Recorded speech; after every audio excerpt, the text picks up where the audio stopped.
ছোটবেলায় বইতে পড়েছিলাম জলের এক নাম জীবন। জলের এক নাম যেমন জীবন, গাছও তেমন কিন্তু আমাদের এক পরম বন্ধু, যার সাহায্যে আমরা অক্সিজেন নিচ্ছি, কার্বন ডাইঅক্সাইড ত্যাগ করছি।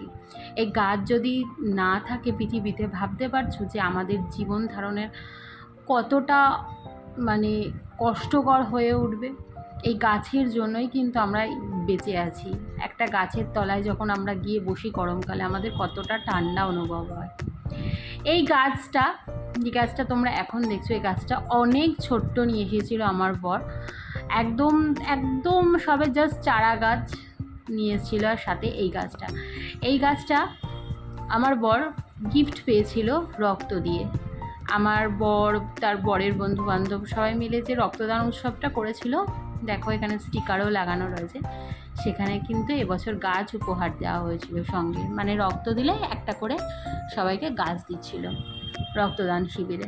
আর ওই মাঝখানে মানি প্ল্যান্ট গাছটা, ওটা আমাদের একদম ছাদের ওপরে রয়েছে, সেখান থেকে বড় ডাল কেটে লাগিয়েছে। আর এই ঘরের মানি প্ল্যান্ট গাছটাও তাই, এখান থেকে ডাল কেটে এখানে তাই লাগানো হয়েছে। কি সুন্দর হয়েছে দেখো, প্রায় এক সপ্তাহের মধ্যে গাছগুলো যে এত সুন্দর হয়ে গেছে সে বলার মতো না। ওই লম্বা লম্বা পাতার যে গাছটা না, ওটা কী গাছ আমি ঠিক জানি না গো, আমাকে একটু কেউ কমেন্ট করো না যদি কেউ জানো যে ওটা কী গাছ, অ্যাকচুয়ালি আমি ঠিক জানি না। এই গাছটা তো জানি এটা লাকি বাম্বু, এর আগেও আমার ছিল, তবে ওই গাছটা কেমন হয়ে গেছিলো দেখে তারপরে যখন বাপের বাড়িতে দিলাম, বাপের বাড়ির টবে খুব সুন্দর হয়েছে। তবে আমার কাছে কিন্তু ওই গাছটা তেমন একটা মানে ভালো হয়নি, তবে এইবারে গাছটা খুব সুন্দর হয়েছে। আর এটা আমাদের আর্টিফিশিয়াল ফুল, গোলাপগুলো হলেও কি হবে, খুব সুন্দর লাগছে। তাই আমি 3টে জিনিস কিন্তু একদম আমার টেবিলে একদম চোখের সামনে রেখেছি, যাতে সবসময় চোখ পড়ে আর খুব মনটা ভালো হয়ে যায়। গুড মর্নিং বন্ধুরা, সবাই কেমন আছো? আশা করছি সবাই খুব ভালো আছো, আর যে যেখানে আছো খুব সুস্থ আছো। আমার ঘরকোণ আর একটি নতুন ব্লগে তোমাদের জানাই অনেক অনেক স্বাগত, অনেক অনেক শুভেচ্ছা। সকাল প্রায় 7:30 মতো বাজে, এখন আমি ঘুম থেকে মেয়েকে তুলে দিয়ে পড়তে বসিয়েছি। আর ঘরের জানলাগুলো খুলিনি, বাইরে ভীষণ তো রোদের তাপ যেন একদম হু হু করে ঢুকছে, তাই ঘরের মধ্যে একটু এসিটা চালিয়েই ওকে সকালবেলা পড়তে বসালাম। আর সকালবেলা এখন মেয়ে আমার কাছে সকালবেলা পড়ে, সকালে বিকালে দুবেলাই আমি এখন নিজে হাতে করে মেয়েকে নিয়ে পড়াতে বসি।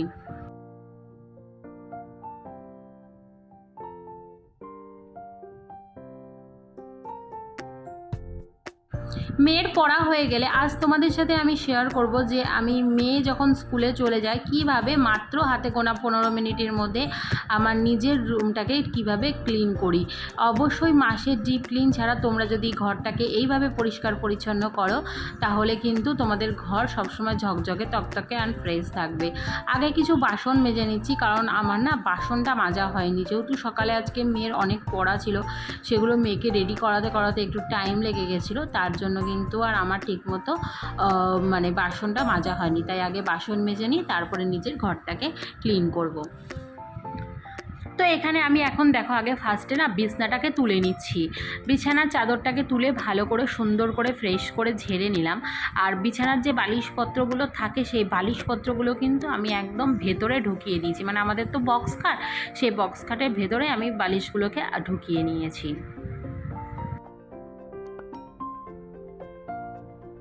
তারপরে একটা নরম ন্যাকড়ার সাহায্যে আমি কিন্তু আমার ঘরের যে প্রোডাক্টগুলো আছে সেগুলোকে কিন্তু হালকা ঝেড়ে পুছে নেব।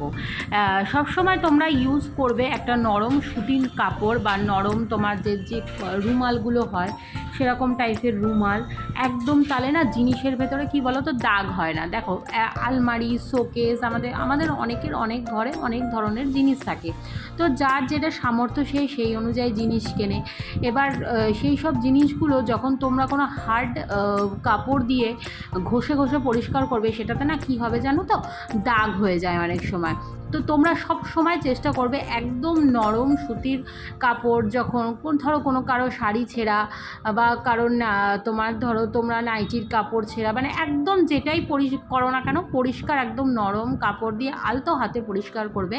আর না হলে না এক ধরনের ফুল ঝাড়ু কিনতে পাওয়া যায়, সেই ফুল ঝাড়ুগুলোও কিন্তু তোমরা একদম সুন্দরভাবে ওইগুলো নিয়ে কিন্তু সুন্দর করে পরিষ্কার করতে পারো।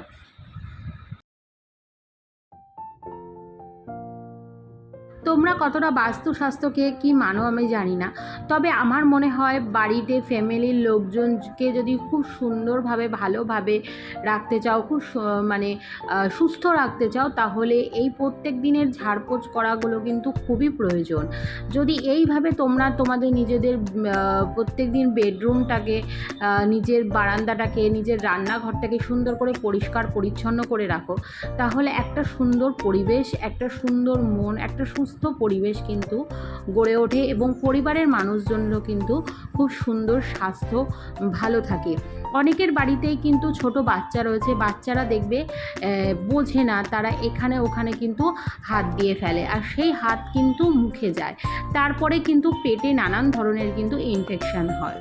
ঠিক আছে, যেহেতু দেখো আমাদের অনেকের ঘরে অনেক ধরনের পোকামাকড় ঢোকে, তো সেই ক্ষেত্রে কিন্তু ওই ইনফেকশানটা বাচ্চার অনেক বড় ক্ষতি করে দিতে পারে। তো তার জন্য কিন্তু তোমাদেরকে বলছি, তোমরা যদি একটা ন্যাকড়ার সাহায্যে অন্তত প্রত্যেক দিন, একদম তোমাদেরকে যে প্রত্যেক দিন ডিপ ক্লিন করতে হবে তেমন কোনো মানে নেই। যেহেতু আমার ঘরে তোমার মানে ওয়ালপেপার লাগানো, সেক্ষেত্রে আমি সবসময় কিন্তু চেষ্টা করি একটা ন্যাকড়ার সাহায্যে পরিষ্কার করা। আর যখন ঘরে ডিপ ক্লিন করা হয় তখন সেটা আমার বর কিন্তু আমাকে হেল্প করে, কারণ ও না আমাকে ঠিকমতো করতে দেয় না। তো ও আমাকে বলে কি তুমি হাত পাবে না, বা তোমার সেতে বাই চান্স যদি কোনো সময় ধরো কোনো জায়গায় একটা খোঁজটা লাগলে না, এই ওয়ালপেপারগুলো একদম ছিঁড়ে যাবে, এত সুন্দর করে ডেকোরেশন করা জিনিসটা নষ্ট হয়ে যাবে। তাই তুমি যখন পরিষ্কার করবে সবসময় একটা ন্যাকড়ার সাহায্যে পরিষ্কার করবে, আর না হলে রেখে দেবে, আমি পরিষ্কার করে নেব। তো প্রথমে বন্ধুরা আমি শোকেসটা পরিষ্কার করে নিয়েছি, তারপরে পরিষ্কার করলাম হচ্ছে তোমার আমার টিভির যে টেবিলটা সেটা, আর তারপরে আমার ঘরে 3টে জানলা, একসাথে 3টে জানলায় কিন্তু আমি একই রকমভাবে ন্যাকড়ার সাহায্যে মুছে মুছে রডগুলো বা গ্রিলগুলো সুন্দর করে পরিষ্কার করে নিয়েছি। তারপরে কিন্তু এবার ঘরটা ঝাড় দেওয়ার পালা, ঘর, বারান্দা, রান্নাঘর সমস্ত কিছু কিন্তু আমি একসাথে কিন্তু সুন্দর করে ঝাড় দিয়ে পরিষ্কার করে নিলাম।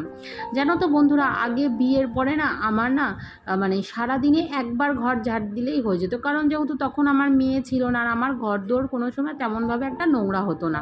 কিন্তু এখন তো মেয়ে, ছোটো মেয়ে খেলে, মেয়ে এটা করে ওটা করে, তো আমার দিনে মোটামুটি 2 থেকে 3 বার ঘর ঝাড় দিতেই হয়। তো সারাদিনের কাজকর্মর পরে আমি চলে এসেছি এখন বিকালবেলা। মেয়ে এখানে দেখো এখন পড়া হয়ে গেছে, পড়া হয়ে যাওয়ার পর ও এখানে কিন্তু এখন খেলতে বসেছে। আর আমি একটু বেরিয়েছিলাম, তো কেন বেরিয়েছিলাম সেটা তোমাদের সাথে আমি পরের ব্লগে অবশ্যই শেয়ার করব। আর এখন মেয়ে কিন্তু আমার এখন একা একা মোটামুটি ঘরে থাকে, ও খেলনা নিয়ে বসে খেলা করে আর ওদিকে টিভি দেখে, তার ফাঁকে ফাঁকে কিন্তু আমি আমার কাজগুলো সেরে ফেলি। তো কাজ সেরে সন্ধেবেলা চলে আসার পর এখন কিন্তু মেয়েকে দেখো রাত্রি হয়ে গেছে আর খাওয়াবার, আজ মেয়ে বায়না করলো মা তুমি আমাকে খাইয়ে দাও, তুমি আমাকে খাইয়ে দাও, আমি আজকে একা হাতে খাবো না। যাই হোক, মেয়ের বায়না যখন আর মেয়ের যখন আবদার, তো সেটা আমাকে রাখতেই হবে। আর আজকের ব্লগটা এই পর্যন্তই।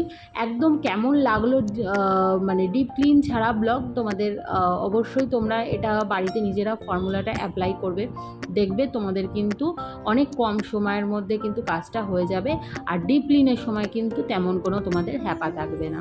তো চলো আজকের ব্লগটা এই পর্যন্তই, টাটা, ভালো থেকো, সুস্থ থেকো। এরপরে আমার হাজব্যান্ড আসলে পরে আমরা খাবো, খেয়ে দিয়ে কিন্তু তারপরে শুয়ে পড়বো। তো আবার দেখাবে নতুন ব্লগে, ততক্ষণের জন্য টাটা।